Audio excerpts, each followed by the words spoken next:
The second I get here, I just go until the evening, until night. There's some days where I'll get here at first thing in the morning, and I won't be done until 2 a.m. Well, it's the same story for many Canadian post-secondary students. Crammed schedules, sleepless nights, plenty of stress. Between work and school and the pressure to succeed, many students are struggling, sometimes with tragic consequences.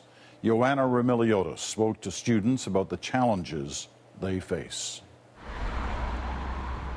Queen's University in Kingston, Ontario. The first semester is over, the campus seems quiet, but the race is just beginning.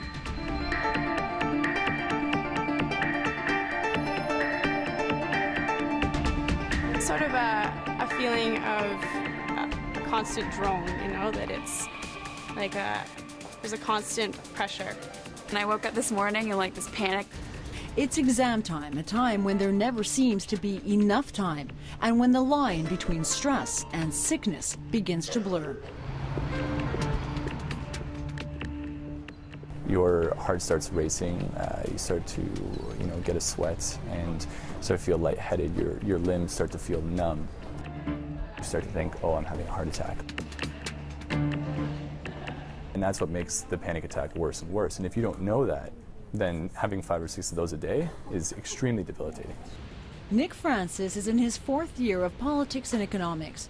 He got into one of the country's top universities with big ambitions, so big. In his 2nd year, he developed a full-blown anxiety disorder trying to keep up to them. And I dug in way too far and took on everything I possibly could. So it was mostly self-inflicted. Like most young people, Francis suffered in silence and just kept cramming in a lot, trying to fit in even more. He has a full course load and works as the university rector or student representative. Yeah, it's pretty hectic. I mean, the second I get here, I just go until the evening, until night. There's some days where I'll get here at first thing in the morning, and I won't be done until 2 a.m. I just constantly. Where does the studying fit in? It fits in wherever I can find a break.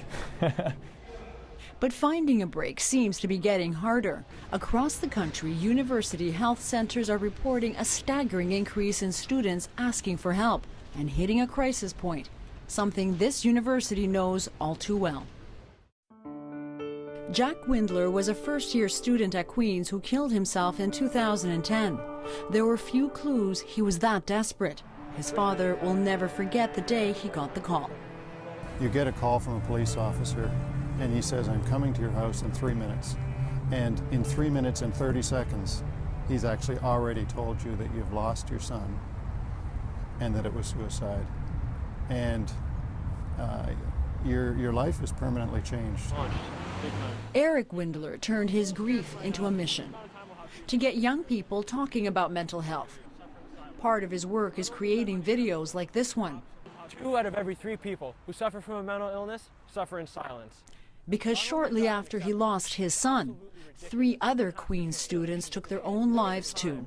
I kind of got drawn into the possibility that we could make a difference by sharing Jack's story and getting educators and parents, and most importantly, students talking about mental health. Jack's suicide and the ones that followed also prompted Queen's to take a closer look at student stress, to find out what really is behind it and to find ways the university can help. We have a very competitive marketplace, and this is a very competitive university. David Walker commissioned a report that came up with ways Queen's can avoid another mental health crisis, from hiring more counselors to adding an extra reading week. Obviously, suicide is an absolute tragedy, and one would like to see no suicides ever. I think even more important is to make sure that we provide promotion of wellness and health to the extent possible on a campus like Queen's, and address the needs of those who become ill. But it's hard for students to let go of the pressure from school and from themselves. You have a 70% exam.